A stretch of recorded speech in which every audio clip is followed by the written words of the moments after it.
마태복음 6장 9절 하반절을 중심으로 해서 아버지의 이름이 거룩히 여김을 받으시오며 라는 제목으로 하나님의 말씀을 드리겠습니다. 호랑이는 죽어서 가죽을 남기고 사람은 죽어서 이름을 남긴다는 말이 있죠. 참 뜻깊은 말이라고 생각합니다. 우리가 잘 아는 충무공 이순신이 있고 일단 이완용이 있습니다.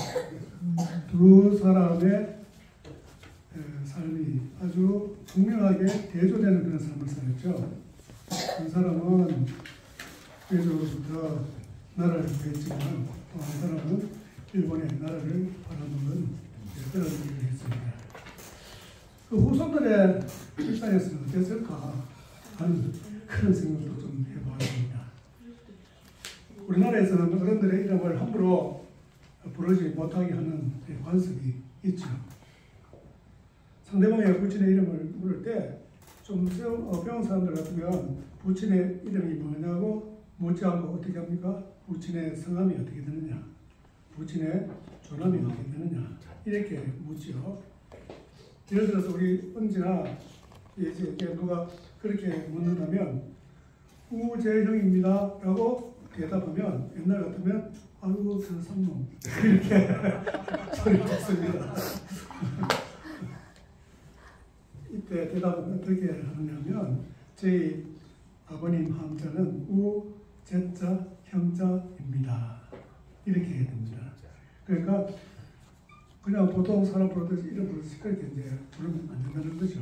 그만큼 조심스럽게 이제 성건자 그대로 하지만 제자, 형자 이렇게 이야기합니다. 이렇게 이름을 말하는데도 신경을 쓰는 것은 사람은 그 이름이 곧 그 사람 자체를 가리킨다는 그 생각이 있기 때문인 것 같습니다. 그런 이유로 자녀가 출생하면 함부로 이름을 짓지 않죠. 나름대로 자녀에게 기대하는 마음으로 자녀가 잘 되기를 바라면서 좋은 이름을 지어주려고 합니다. 그래서 요즘 보면은 아주 의미 있고 또 예쁜 그런 이름을 가진 사람들이 많죠. 그래서 심지어는 정명가인에 가서 이름을 짓기도 합니다. 구약에서 이름을 통해 그 이름을 짓는 하나님의 계획과 뜻이 표현되는 것을 종종 확인할 수 있습니다. 그 가운데 한 사람이 아브라함이죠. 창세기 17장 5절에 보면 이후로는 내 이름을 아브라함이라 하지 아니하고 아브라함이라 하리니 이는 내가 너를 여러 민족의 아버지가 되게 함이니라. 아브라함 이름도 좋습니다. 존귀한 아버지라는 뜻이기 때문에. 그런데 이제 하나님의 뜻이 이 아브라함을 통해서 많은 민족들, 많은 사람들이 주님 앞에 돌아오는 또 그들에게 복을 주기를 원하는 뜻이 담겨 있어서 이름 자체를 바꾸어 주었습니다. 이렇게 이름에 대해서 생각해 본 것은 예수님이 기도를 가르쳐 주시면서 가장 먼저 이름이 거룩히 여김을 받으소서라고 기도를 시작하도록 말씀하셨기 때문입니다. 여기 이름이란 말만 나오지 원문에 보면 그 이름 앞에 당신이란 단어를 쓰고 있습니다.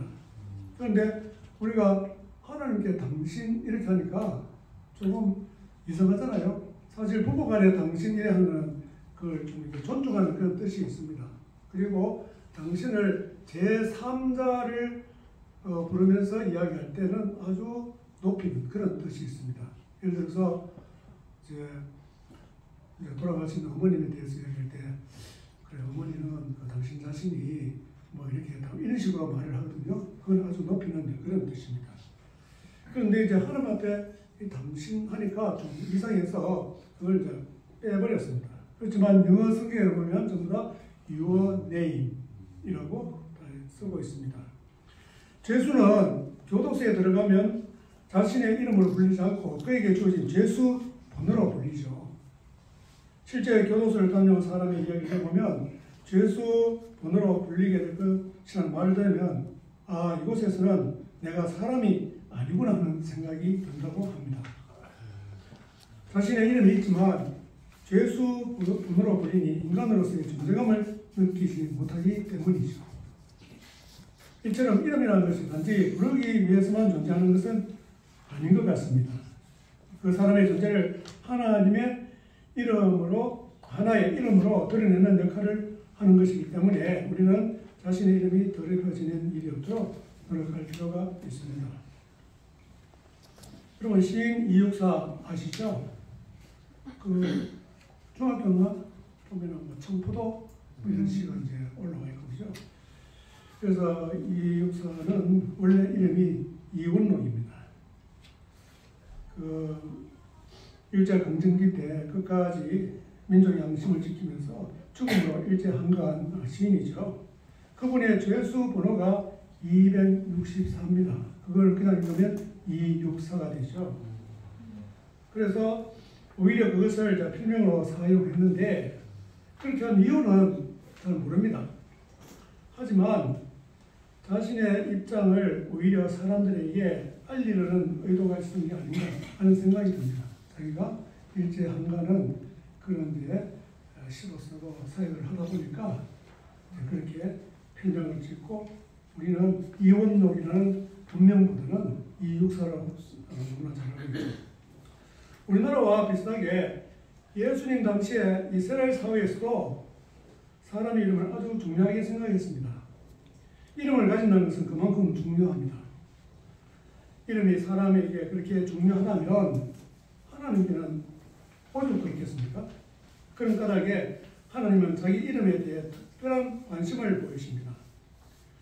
십계명 세 번째 나오는 계명이 뭡니까? 출애굽기 20장 7절에 보면 우리 이제 쓰는 개역 개정에는 너는 내 하나님 여호와의 이름을 망명되게 부르지 말라. 여호와는 그의 이름을 망명되게 부르는 자를 죄 없다 하지 아니하리라. 그런데 이제 망명되게 이게 무슨 뜻이냐 대충 저거가만 알겠는데 요즘 학생들은 뜻을 잘 모를 것 같아요. 그래서 망명되는 뜻을 찾아보면 늙거나 정신이 흐려서 말이나 행동이 정상을 빗나간 데가 있다. 이렇게 봅니다. 그래서 보통 망명들었다 이런 말도 쓰긴 하는데요. 그런데 표준 세 번째에 보면 이렇게 합니다. 너희는 주 너희 하나님의 이름을 함부로 부르지 못한다. 주는 그의 이름을 함부로 부르는 자를 죄 없다 하지 않는다. 이렇게 얘기합니다. 여기서 하나님의 이름은 곧 하나님 자신을 의미하는 것임을 알 수 있죠. 그렇기 때문에 하나님은 자신의 이름이 더럽혀지는 것을 도저히 용납하지 못하십니다. 이런 계명을 주신 것도 그런 하나님의 뜻을 잘 드러낸 것이라 하겠습니다. 하나님의 이름을 함부로 부를 가능성 때문에 아예 하나님의 이름을 부르지 않고 성경 필사하는 과정에 보면 옛날에 유대인들은 하나님의 이름이 나오면 목욕 가서 한번 이제 목욕하고 다시 요즘 같은 샤워하고 다시 이제 또 그 하나님의 그 이름을 적는답니다. 그런데 우리에게 알려진 여호와라는 이름은 부정확한데 히브리어에는 모음이 없어서 여호와로 읽는 4개의 글자가 있어요. 그런데 그거에 대한 정확한 발음을 이렇게 안 하다 보니까 아예 이제 이름을 이제 함부로 부를까 싶어서 조심스러워가지고 아예 이제 이름을 안 불렀던 거예요. 그러니까 자꾸 이제 잊어먹는 거예요. 그래서 학자들이 이제 밝혀낸 그 학자들의 종합적인 어떤 그런 의견이 야훼 이렇게 이름을 이야기를 하고 있습니다. 그래서 우리는 왜 여호와를 하느냐 그 이야기는 좀 더 시간이 걸리기 때문에 나중에 따라온 목사님한테 배우시고요. 하나님이 우리에게 자신의 이름을 알려주시는 것은 좀 놀라운 일입니다. 특별히 사랑하는 이에게만 이름을 알려주십니다. 우리 보통 사람 이렇게 처음 만나자마자 이렇게 통성명하고 하는 그런 경우는 좀 예측을 하다 보면 저 사람 이름이 어떻게 되지 이렇게 이제 관심을 가지고 그러면 알려준다 하죠.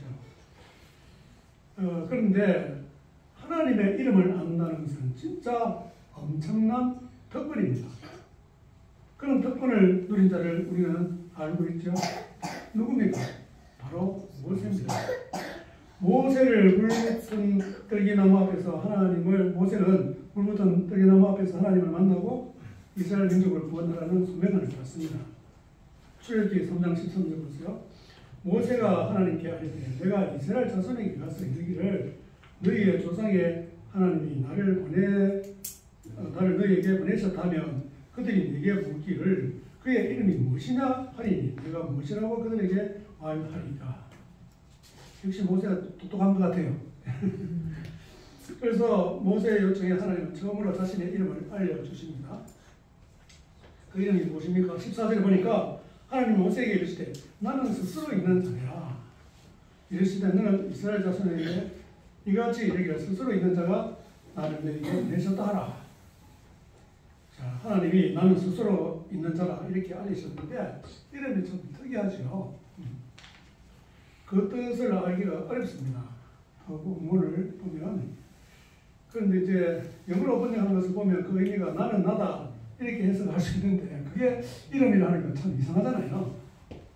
그런데 그 의미를 제대로 알려면 뒷구절을 또 봐야 되는데 15절 보면 하나님이 또 모세에게 이르시되 너는 이스라엘 자손에게 이같이 이르기를 너희 조상의 하나님 여호와 야훼 곧 아브라함의 하나님 이삭의 하나님 야곱의 하나님께서 너희에게 보내셨다. 이는 나의 영원한 이름이요 대대로 기억할 나의 징후니라. 자, 여기 보니까 하나님 자신을 누구의 하나님을 했습니까? 아브라함과 이삭과 야곱의 하나님이라고 했습니다. 하나님은 자기 이름을 통하여 자신의 백성들과 하나로 이렇게 엮으십니다.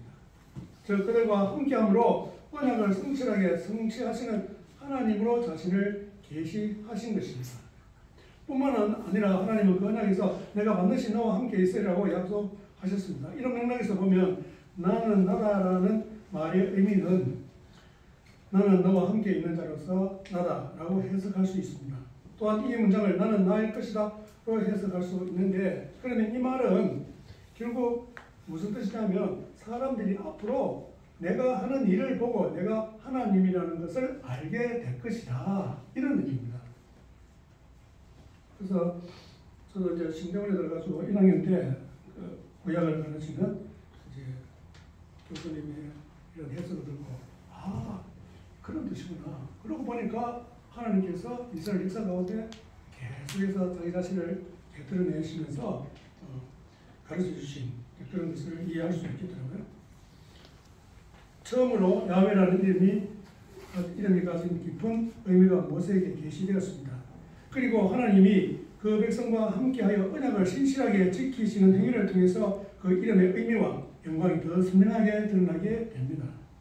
하나님의 구원의 역사를 통해서 하나님의 이름이 점진적으로 계시된다는 말이죠. 다시 말해서 하나님이 어떤 분인가 하는 것이 서서히 드러난다는 겁니다. 구원의 역사는 하나님 자신의 이름을 더 밝히 계시해 주시는 역사입니다. 그렇다면 하나님의 이름은 그의 모든 역사를 통해 계시된 하나님 자신입니다. 여호와 하나님, 야훼 하나님이 그 이름이 의미하는 대로 백성과 함께하여 그들과 맺은 언약을 신실하게 지키시는 과정에서 다양한 이름이 드러납니다. 야훼 이레, 우리 잘 알죠? 여호와 이레죠. 그 다음에 여호와 라파, 여호와 니시, 여호와 샬롬, 여호와 삼마 등이 대표적입니다. 그 다음에 또 엘 샤다이라고 하는 그 이름도 있는데 이거는 엘이 하나님의 뜻이니까 전능하신 하나님 이런 뜻입니다. 그런데 하나님이 자신의 이름을 알려주시는 계시는 예수 그리스도 안에서 절정을 이룹니다. 이제 예수님께서 어떻게 말씀하셨습니까? 예수 그리스도의 아버지로 계시하신 것입니다. 예수님은 아버지라는 하나님의 이름을 자기를 믿는 자에게 알려주셨습니다. 요한복음 17장 6절에 세상 중에서 내게 주신 사람들에게 내가 아버지의 이름을 나타내었나이다. 그들은 아버지의 것이었는데 내게 주셨으며 그들은 아버지의 말씀을 지켰나이다. 하나님 아버지께서 이 세상과 죄인들을 위해 아들 희생시키시고 성령을 보내심으로 이루신 위대한 구원 사역을 통해서 그 이름의 영광이 분명히 드러나게 되었습니다. 우리에게 구원을 주시는 그분의 이름이 온 천하에 울려 퍼집니다. 사도행전 4장 2절에 다른 이로서는 구원을 얻을 수 없나니 천하 사람 중에 구원을 받을 만한 다른 이름을 우리에게 주신 일이 없음이라 하였더라. 자, 자, 그러면 아버지의 이름이 거룩히 여김을 받으시오며 이렇게 이제 기도하고 있는데, 여기에 이제 거룩이란 말의 의미가 무엇인지 그걸 알아봐야 되겠죠. 거룩하다에 해당하는 이번에는 카도시라고 하는데, 원래 구별하다는 그런 뜻입니다. 하나님은 거룩하시다는 말은 하나님은 전적으로 구별된 다른 분이시라는 그런 뜻이죠. 이 개념이 하나님의 소속을 하는 데 너무 중요합니다. 거룩하신 하나님은 모든 악이나 결핍이나 부족한 것은 전혀 관계없이 홀로 완전하신 분이라는 것을 의미하죠.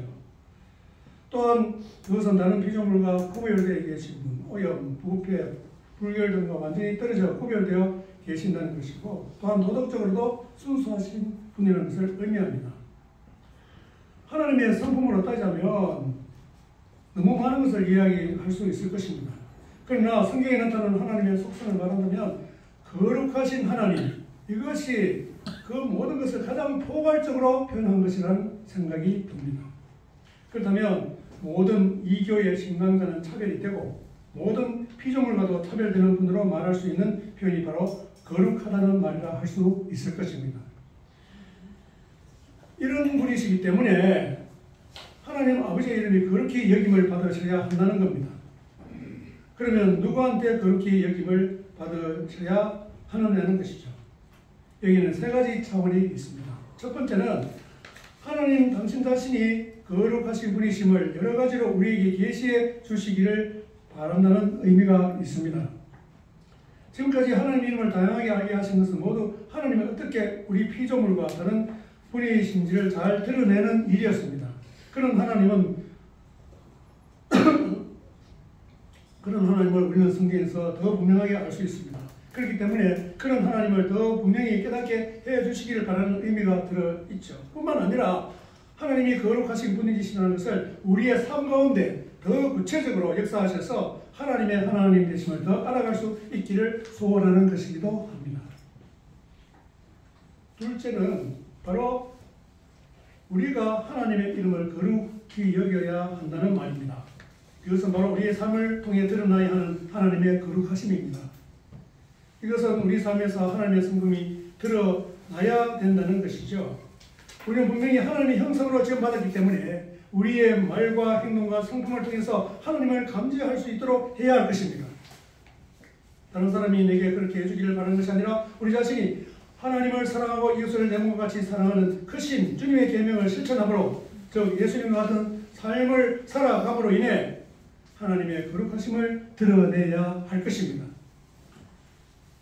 다시 말해서 하나님의 백성과 세상 사람들과는 분명히 다른 삶을 사는 자들이구나 하는 생각이 들도록 우리의 삶이 하나님이 어떤 분이신지를 잘 드러내야 한다는 겁니다.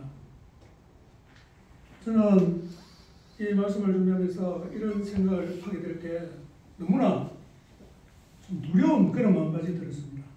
내가 진짜 하나님이 어떤 분인가를 나를 보고 사람들이 알 수 있을까? 내가 그런 삶을 살고 있는가? 하는 그런 생각이 들었습니다. 이것은 하나님의 이름을 거룩하게 존귀하게 드러내는 삶입니다. 예수의 삶이 하나님의 영광을 드러내는 삶이었듯이 우리의 삶이 바로 하나님의 거룩하심과 영광을 드러내는 삶이어야 할 것입니다. 셋째, 하나님을 증거하고 예수님을 증거하는 삶이 하나님의 이름이 거룩히 여김을 받게 하는 일입니다. 하나님의 이름은 누군가에게 알려지기를 위한 것이고 특별히 그것을 통해 하나님을 경배하도록 하기 위한 것입니다. 더 구체적으로는 하나님과의 언약 안에 들어가 하나님 아버지와 자녀의 관계를 형성되게 하기 위함입니다. 그렇게 된 사람은 하나님의 이름을 알게 되는 것뿐만 아니라 그분의 이름을 거룩하게 여길 것입니다. 이사야 29장 22절에서 24절 말씀입니다.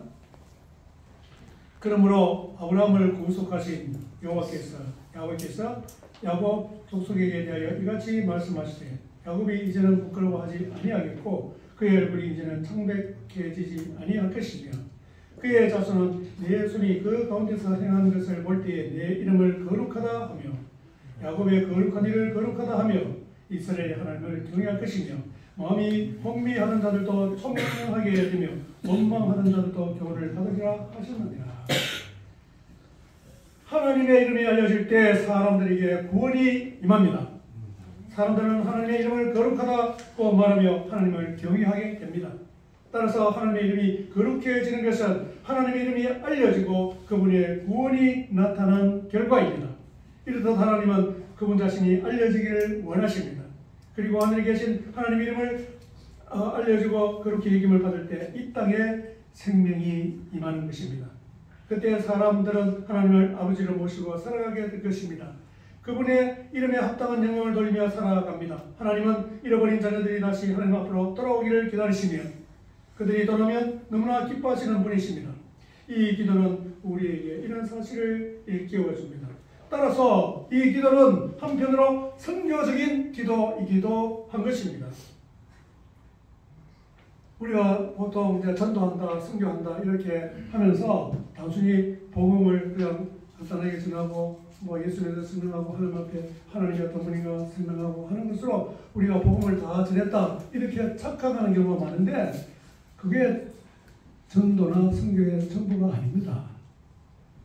결국 그 사람들이 예수를 믿어서 하나님의 자녀로 거듭나는 역사가 일어나도록 하는 그 결과까지 가야 그것이 참된 전도인 것입니다. 내가 그냥 전도지 많이 뿌렸다. 사람들한테 그냥 간단하게 복음을 이야기했다.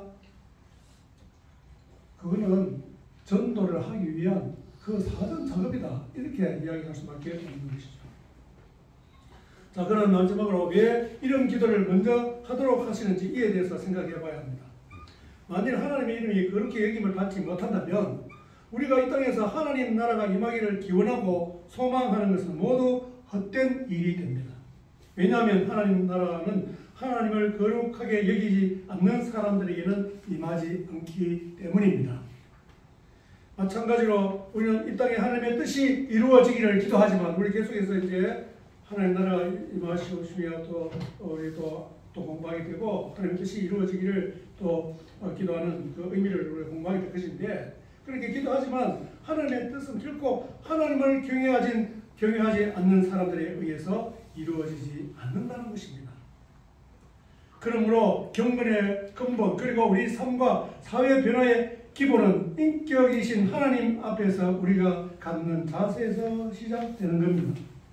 그것이 하나님의 이름을 거룩하게 하는 하나님의 이름이 얼마나 거룩하시고 하나님이 얼마나 위대하신 분이고 하나님이 얼마나 놀라우신 분인가 하는 것을 우리가 깊이 깨닫게 되는 것이 우리의 신앙의 출발이라 이렇게 이야기해도 관이 아니겠죠. 그것을 진정으로 깨달은 사람은 변화된 삶을 살 수밖에 없습니다. 그런 까닭에 처음 세 가지 청은 아버지의 이름이 그렇게 여김을 받으시오며 아버지의 나라가 임하옵시며 아버지의 뜻이 하늘에서 이루어진 것 같이 땅에서도 이루어지다. 이 세 가지 청원은 곧 하나님에 대한 청원으로 서로 밀접하게 연관되어 있음을 알 수 있습니다. 그 다음에 세 가지 청원이 나오죠. 우리를 위한 청원. 오늘 우리에게 일용할 양식을 주시옵고 우리가 우리에게 진 죄를 사하여 준 것 같이 우리 죄를 사하여 주시옵고 우리를 시험에 들게 하지 마시옵고 다만 악에서 구하시옵소서. 그 여섯 번째 그거는 이제 이걸 나눠서 또 네 가지로 이야기하기도 합니다. 어쨌든 아버지의 이름이 그렇게 여김을 받으소서라는 이 청원을 주기도문의 맨 처음에 주심으로써 예수님은 그것을 우선순위의 최우선에 두셨다는 겁니다. 주님은 하나님의 이름에 대한 올바른 태도가 모든 것에 기초가 됨을 아시고 그렇게 가르치신 것입니다. 그런데 우리는 이 청원의 순서에 관심을 가져야 합니다. 기도하는 사람이 자신이나 타인의 필요를 구하기 전에 먼저 하나님에 대해 기도해야 한다는 사실을 예수님은 이 순서를 통해 가르치시는 것입니다. 한마디로 하나님을 생각하면서 하나님 나라를 생각하면서 먼저 기도에 임해야 한다는 그런 것이죠. 당신은 왜 교회 다닙니까? 당신은 왜 예수 그리스도를 믿습니까? 라고 여러분이 질문을 받으면 뭐라고 대답하시겠습니까? 신앙의 연륜이나 신앙의 성숙 정도에 따라 대답이 좀 다르게 나올 수 있겠지만 보통 나오는 대답은 구원받기 위해서죠. 그거 천국에 가기 위해서 예수 믿습니다. 그렇게 대답할 가능성이 없습니다. 실제로 성경에서 그 같은 말씀을 찾는 일은 어렵지 않습니다. 요한복음 3장 17절에 하나님이 그 아들을 세상에 보내신 것은 세상을 심판하려 하심이 아니요 그로 말미암아 세상이 구원을 받게 하려 하심이라. 또 빌립보서 2장 12절 하반절에 보면 항상 복종하여 두렵고 떨림으로 너희 구원을 이루라. 이런 말씀이 성경에 많이 나오죠.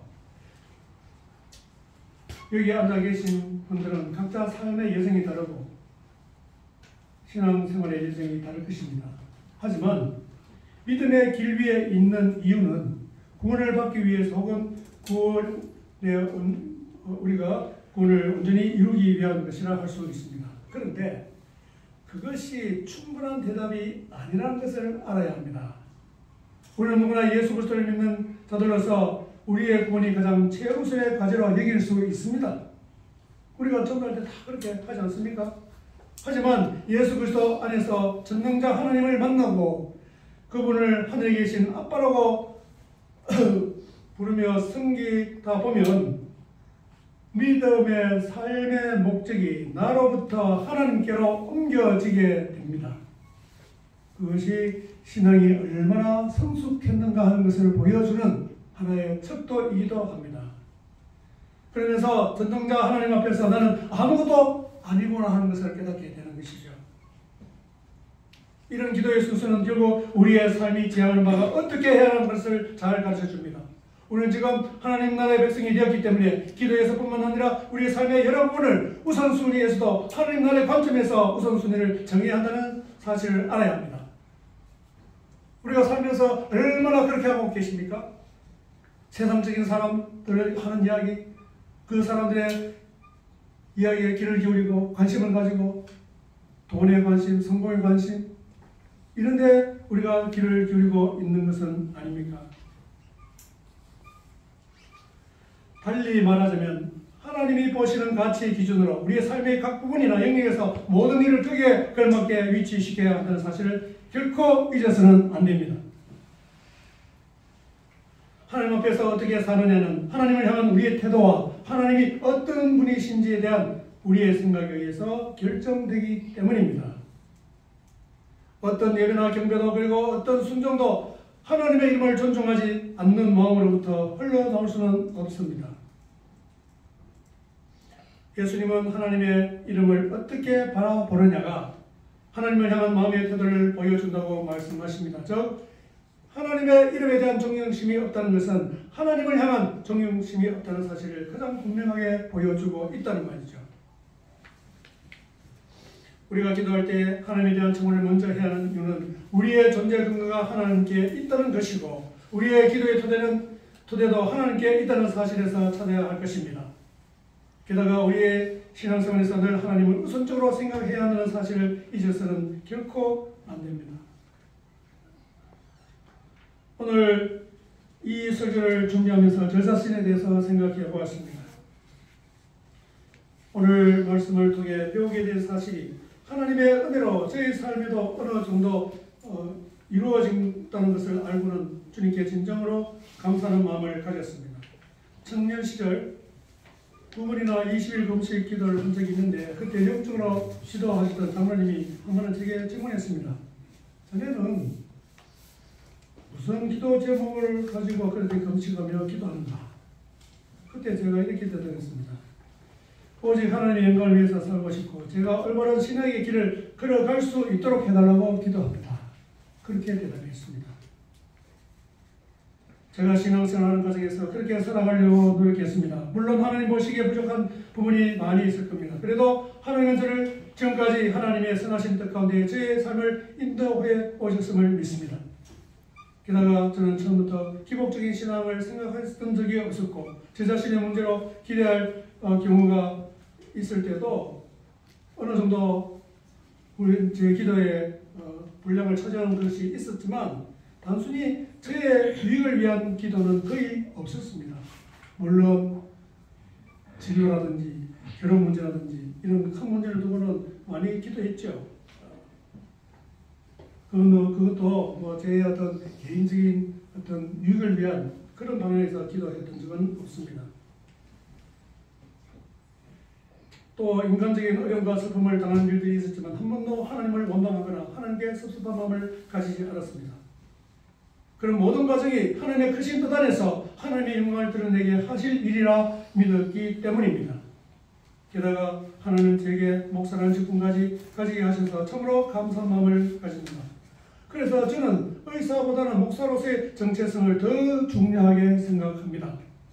그런 생각을 주신 주님께 감사드리고, 주님은 제가 죽는 날까지 주님의 교회를 섬기며 하나님의 말씀을 가르치며 주의 복음을 전하며 살아가는 삶을 살도록 함께 하실 줄 믿고 주님을 찬양하며 주님께 영광 돌립니다.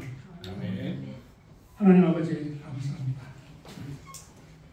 참으로 부족한 것이 너무나 거룩하신 하나님에 대해서 말씀을 드렸습니다.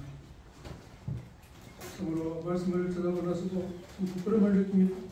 아버지 하나님, 우리가 늘 거룩하신 하나님 앞에서 살아가는 대로 우리의 자신을 잘 돌아보게 하시고, 그렇게 살아갈 때 우리의 삶이 주님이 더 아름답게 보시고 더 귀한 것으로 보시고 하나님 백성으로 아름답게 살아갈 수 있도록 인도해 줄 줄 믿습니다. 우리 참교회 모든 성도들이 그런 삶을 살아갈 수 있도록 크신 거룩하신 우리 아버지 하나님께서 그렇게 인도하여 주시옵소서. 감사하며 우리 주 예수 그리스도 이름으로 기도드립니다. 아멘.